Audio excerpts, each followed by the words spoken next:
She was humiliated in her own home, by the house staff, and even her own parents. "Is that the adopted one?" a guest whispered. "I thought she was hired help," another chuckled. Her parents sneered. "You country bumpkin, don't embarrass us."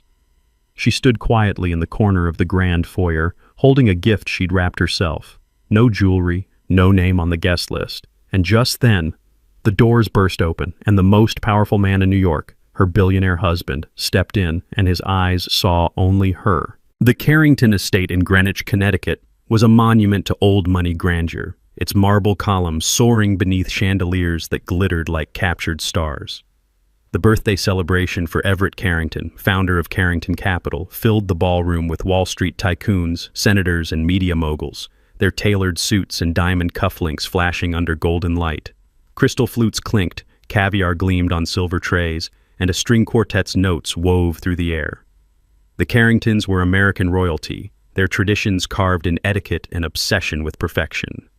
Emily Carrington stepped into the foyer, her simple black dress soft against the opulence, her hair in a neat bun, her hands clutching a small gift box. At 29, born to Everett's son but switched at birth, she'd been raised in a modest Arizona home until a DNA test at 18 brought her to Greenwich. Her parents, humiliated by her working-class roots, called her the legally adopted one, keeping her from their world. The guests' stares cut like blades, their whispers a gathering storm. Emily's presence was a flaw in the Carringtons' polished facade, her black dress an insult to their curated elegance. A hedge fund manager, Richard Voss, leaned against a mahogany table, his $5,000 Rolex glinting. "That's the adopted one, right? Looks like she wandered in from a thrift store," he muttered, loud enough to turn heads. A media heiress in a $10,000 Gucci gown chuckled, nudging her entourage. "No jewelry? She's practically invisible." The ballroom's laughter rippled, guests covering smirks with manicured hands. Emily stood still, her hazel eyes steady, her gift box held close. A Brooklyn school teacher she'd saved for months to attend, but the family's disdain was a lash against her silence.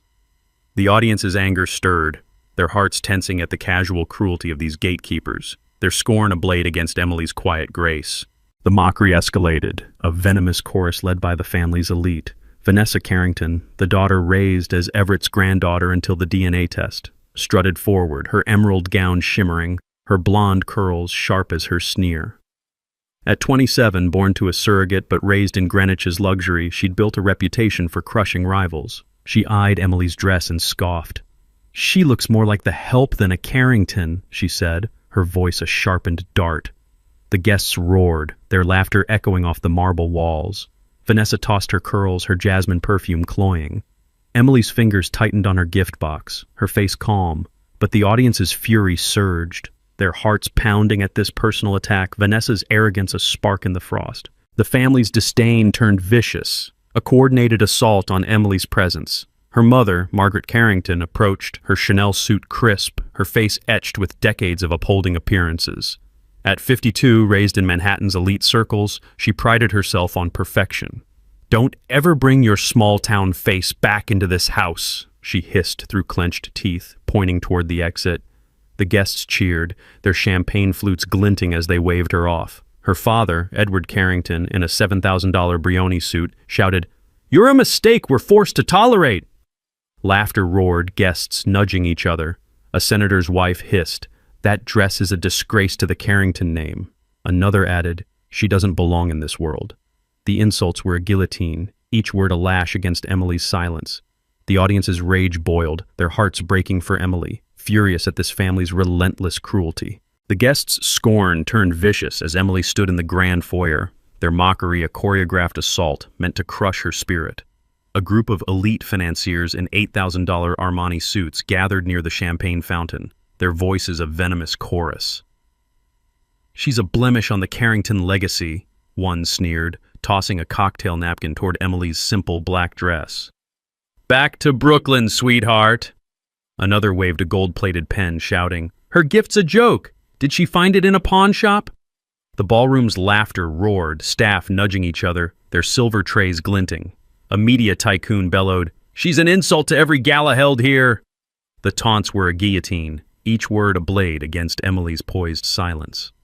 Lucas's arrival was hours away, but the estate's disdain was a crushing weight. The audience's rage surged, their hearts pounding, furious at this orchestrated cruelty, their anger a fire ready to consume the elite's arrogance. Vanessa struck again, her cruelty a calculated strike to wound Emily before the elite. During a toast near the grand staircase, she grabbed a glass of cranberry juice, sauntered over, and spilled it across Emily's table, her grin vicious. "Oops, sorry, I overreact a little around foreign objects in the house," she sneered, her entourage erupting in laughter. The guests cheered, their scorn a suffocating tide, their murmurs buzzing. "She's nothing." Emily's hazel eyes turned colder than steel, but her face held, a shield against the betrayal. The ballroom stretched beyond the chandeliers, but the family's disdain was a crushing weight. The audience's fury roared, their hearts breaking for Emily, enraged at this physical humiliation unveiled before the ranks. Vanessa's disdain sharpened, her words a calculated strike to wound Emily before the estate's elite. "She's not just a stranger, she's a fraud," she declared, her emerald gown gleaming as she gestured at Emily's plain dress. Lucas Hale would recoil at this, outsider in his world. Her entourage erupted in laughter, their diamond earrings clinking, eyes darting to Emily's gift box. "She's a charity case, not a Carrington," Vanessa sneered, her voice loud enough to silence nearby whispers. The guests cheered, their scorn a suffocating tide, their murmurs buzzing. "She's nothing." Emily's hazel eyes burned with quiet fire, but her smile held, a shield against the betrayal. The chandelier-lit ballroom loomed beyond the staircase, but the estate's disdain was a crushing weight. The audience's fury roared, their hearts breaking for Emily, enraged at this heiress's treachery unveiled before the ranks. The staff's complicity deepened the wound, their actions a fresh betrayal. A butler, Clara Holt, in a starched uniform stepped forward, her voice dripping with condescension. "Miss, the service entrance is that way," she said, pointing toward a side door, her smirk mirrored by nearby servers. "We don't allow such guests in the main hall," she added, sparking chuckles from the crowd. At 40, raised in Connecticut, Clara prided herself on her gatekeeping role. The crowd's approval was a crushing tide, their arrogance a public crucifixion. Emily gripped her gift box, her hazel eyes steady, but the family's scorn was a suffocating weight. The audience's rage flared, their hearts pounding at this institutional scorn, their fury ablaze against the estate's sanctity. The estate staff's disdain turned overt, their actions a public shaming orchestrated for the guests' amusement. A senior maid, Evelyn Reed, approached Emily near the dessert table, her uniform pristine, her voice dripping with condescension. "Miss, the kitchen needs extra hands," she said, loud enough for the crowd to hear. "Your simplicity suggests you're suited for it." She gestured at Emily's black dress, her smirk mirrored by nearby servers. "We don't typically allow such guests in the ballroom," she added, sparking laughter from the guests and staff. The crowd's approval was a crushing tide, their arrogance a public execution. Emily gripped her gift box, her hazel eyes unwavering, but the estate's scorn was a suffocating weight. The audience's rage flared, their hearts pounding at this institutional betrayal, their fury ablaze against the Carrington's sanctity. The guests' cruelty peaked, their voices a venomous symphony. A tech mogul in a $6,000 Tom Ford suit leaned against a column, his voice loud and cutting. "She's a fraud, probably here to scam her way into the family fortune," he sneered, gesturing at Emily's plain dress. "Look at that gift box. Did she wrap it in newspaper?" His entourage laughed, their diamond rings flashing. A congressman's daughter shouted, "She's an embarrassment to the Carrington legacy." The laughter was a suffocating tide, their arrogance a public execution. Emily adjusted her bun, her hazel eyes unwavering, but the family's scorn was a crushing weight. The audience's anger erupted, their hearts with Emily, their fury a tidal wave against this malicious slander, desperate for the truth to shatter the elite's lies. The family's cruelty peaked as they spun vicious rumors, their voices a venomous storm echoing through the ballroom. A cousin, Preston Carrington, in a $9,000 Zegna suit, leaned forward, his voice loud and cutting. "She's a con artist, probably forged that DNA test to infiltrate the family," he hissed, his entourage nodding, their cufflinks flashing. "Her presence is a scam, just a ploy to steal our legacy, Another added, shouting, "She's a gold digger! Lucas has been deceived!" The laughter roared, each rumor a dagger aimed at Emily's heart. Guests whispered lies, their accusations spreading like wildfire. "She's after the fortune!"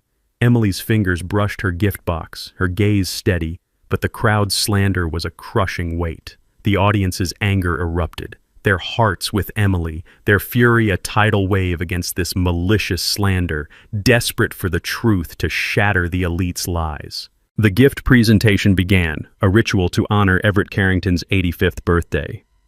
Vanessa stepped forward, her emerald gown a beacon, and presented a limited edition Rolex, its diamonds gleaming under the chandeliers. The media swarmed, cameras flashing, their headlines ready. Carrington's beloved granddaughter Vanessa shines. Emily approached quietly, her gift box small in her hands, and offered a jade bracelet, its green stone soft but radiant. She'd saved her teacher's salary for a year to buy it, found in a Brooklyn antique shop. Margaret sneered. "Oh, a handmade piece. How sweet." Edward chuckled. "Probably an Etsy special. What, $50?" The guests laughed, their scorn a crushing tide. Emily's fingers brushed her bun, her gaze steady, but the crowd's slander was a suffocating weight. The audience's anger flared, their hearts pounding at this public betrayal, their fury a fire ready to consume the estate's sanctity. The media's cruelty stung as they orchestrated Emily's exclusion, their actions a public erasure meant to wound her before the elite. A lead photographer, James Klein, in a tailored blazer, approached the gift table, his voice sharp and cutting. "We're only shooting the real Carringtons," he said, loud enough for the crowd to hear. "Step aside, miss." He gestured at Emily's black dress, his smirk mirrored by nearby reporters. "You're not on the shot list. Stay out of the frame," he added, sparking chuckles from the guests and staff. The cameras swarmed Vanessa, their flashes a spotlight on her Rolex, while Emily was shoved into the shadows. The crowd's approval was a crushing tide, their arrogance a public crucifixion. Emily gripped her gift box, her hazel eyes steady, but the media's scorn was a suffocating weight. The audience's rage flared, their hearts pounding at this orchestrated betrayal, their fury ablaze against the estate's sanctity. The room shifted as Mr. Bernstein, Everett's longtime friend and a collector of East Asian artifacts, picked up the bracelet. His silver hair gleamed under the chandeliers, his eyes narrowing. At 70, raised in Boston, he was a legend in antiquities. He frowned, then gasped. "This bracelet is pure Burma jade, exceptionally rare color, and I recognize the consecration mark. It's from a renowned Tibetan lama. This isn't something you buy." The ballroom froze, the cameras turning toward Emily. Vanessa's curls seemed to wilt, her confidence a fading echo. "There must be a mistake," she stammered, her voice thin. The guests' faces paled, their whispers a ripple of awe. Emily stood still, her black dress a quiet crown, her gift a spark in the frost. The audience's pride swelled, their hearts stirring as Emily's truth began to reshape the estate's power dynamic. The grand doors burst open, a low rumble silencing the quartet's strings. Lucas Hale stepped into the ballroom, his bespoke charcoal suit sharp, flanked by 3 black-clad bodyguards and a private chauffeur. At 38, born in Chicago, he was the CEO of Hale Enterprises, one of New York's most powerful billionaires, his name a legend in finance. He walked straight to Emily, kissed her hand with reverence, and turned to Everett. "My apologies for arriving late. I was stuck in a meeting with the Treasury Department, but I couldn't miss the birthday of my wife's grandfather." The room fell silent, the chandeliers dim against his presence. Vanessa's gown seemed to fade, her Rolex a trinket. The audience's hearts soared, their anger transformed into awe as Lucas's truth unraveled the lies that had bound Emily. The ballroom stood paralyzed, Margaret's Chanel suit slipping from her shoulder, her sneer no shield. Lucas turned to Emily's parents, his smile polite but razor sharp. "I hear you've never acknowledged her as your daughter. Allow me then. She's not only my wife, she's the reason Hale Enterprises has just committed a $2 billion investment into Carrington Capital, on one condition. She will personally oversee the entire deal." The guests' champagne flutes trembled, the media's cameras flashing. Edward's Brioni suit seemed to shrink, his authority null. Lucas gestured to Emily, his hand steady. "She's outmaneuvered boards I couldn't crack. Your family failed her, not the other way around." The audience cheered, their fury transformed into pride, as Emily's truth began to reshape the Carrington legacy. Everett Carrington rose from his velvet chair, his silver cane steady, his eyes sharp. At 85, a titan of Wall Street, he tapped his champagne glass, the sound a gavel strike. "I've stayed silent long enough," he said, his voice steady. "Today, I officially declare, Emily Carrington is my sole legal heir. From this moment forward, anyone who disrespects her, disrespects me." The ballroom gasped, the quartet's strings silent. Vanessa's emerald gown was a mockery, her Rolex dust. Margaret and Edward stood motionless, their gatekeeping empire a confession of failure. The audience roared, their hearts thundering as Everett's truth cemented Emily's triumph, a blaze that humbled the estate's elite. The fallout was immediate, a reckoning delivered in silence. Vanessa was stripped of her Carrington privileges, her media darling status null, her escorts marching her to the foyer. Margaret and Edward were sidelined, their influence erased, their social invitations void. Richard Voss, the hedge fund manager who'd mocked Emily's dress, was blacklisted from Carrington events, his Rolex a relic. The tech mogul who'd sneered at her gift was shunned, his connections useless. Clara Holt was reassigned to storage duties, her gatekeeping career dust. The guests who'd laughed hid their cufflinks, their authority null. Emily stood beside Lucas, her black dress steady, her gift box a testament to her truth. The audience's hearts soared, their anger transformed into triumph. Emily's victory a fire that burned through the estate's lies. Lucas Hale's presence commanded the ballroom, his voice a gavel strike that silenced the quartet's strings. "You dared to mock Emily Carrington, the soul of this family's legacy," he said, his hazel eyes a storm of controlled fury. "Your wealth, your titles mean nothing against her truth." He raised a tablet, revealing a cascade of severed ties. Vanessa's event privileges, Margaret's social invitations, Edward's board seats, all terminated by Carrington Capital's council. "Your names are erased from this estate's future," he declared, his gaze locking on Vanessa. "You've lost more than a party. You've lost your honor." The crowd's gasps were a symphony of shock, their empires crumbling under his command. Emily stood beside him, her black dress glowing, her triumph sealed by Lucas's unrelenting power. The audience roared, their hearts soaring as his global retribution crushed the elite's arrogance. The elite's downfall was a spectacle, their arrogance shattered under Lucas's command. Vanessa stumbled off the ballroom floor, her emerald gown a mockery, her reputation a cautionary tale among the guests. Margaret's Chanel suit became a relic, her scorn a public wound, her escorts pushing her toward the side exit. Edward's Brioni suit faded, his mockery exposed as lies. The tech mogul who'd spread rumors hid his cufflinks, his influence void. The staff who'd sneered were dismissed, their careers ended. The congressman's daughter who'd laughed was shunned, her prestige dust. Emily stood tall, her black dress a quiet crown, her hazel eyes unyielding. The estate's chandeliers flashed, capturing the elite's disgrace, their empires crumbling under Emily's command. The audience's hearts thundered, their anger transformed into pride, Emily's victory and Lucas's wrath a blaze that humbled the Carringtons' richest in the estate's hallowed halls. The guests' disgrace was cemented as they faced the chandeliers, their arrogance undone by Lucas's command. One by one, they stepped to the ballroom's edge, their tailored suits dull, their voices trembling. Richard Voss faced the crowd, his Rolex a mockery. "I was wrong to mock Mrs. Hale," he said, his apology a public wound, his invitations null. The congressman's daughter followed, her Gucci gown faded, her prestige erased. "I shouldn't have spread lies," she muttered, her influence dust. The senator's wife choked out her regret, her status void. The staff who'd sneered stood last, their uniforms stripped, their careers ended. Emily stood beside Lucas, her dress a quiet crown, her gift box a symbol of her truth.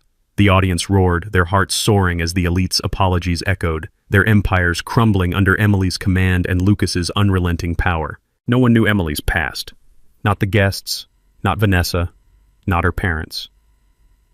Raised in a small Arizona town, she'd excelled in school, earning a scholarship to NYU. At 18, a DNA test revealed her Carrington blood, but her parents' shame kept her distant. At 25, she met Lucas at a charity gala, her quiet resolve drawing him in a sea of flash. Their marriage, a private vow in a Brooklyn garden, was built on love and shared grit. Vanessa's perfume, the guests' suits, the staff's uniforms, none matched the weight of the bracelet Emily carried. Now she stood in the ballroom, her bun a testament to her truth, her silence a furnace that burned through their lies. The estate paused, but the guests' eyes remained on Emily. A junior staff member approached, her voice low with respect. "Mrs. Hale, your gift. It's extraordinary," she said, her earlier scorn a regret. The guests retreated, their influence null, their families scrambling to salvage ties with the Carringtons.